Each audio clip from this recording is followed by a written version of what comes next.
آج کل بہت assassination جاری ہے throughout the country, killed many young ladies, political activists, civil society activists. اگر اس طرح دوام کرے افغانستان میں، میرے خیال میں اگر طالبان اپنی پالیسی میں تجدید نظر نہ کرے تو افغان عوام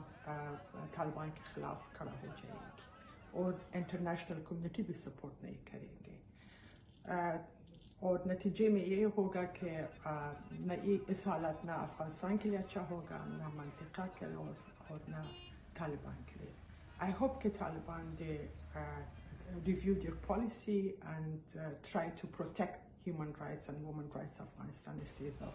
violation of the rights.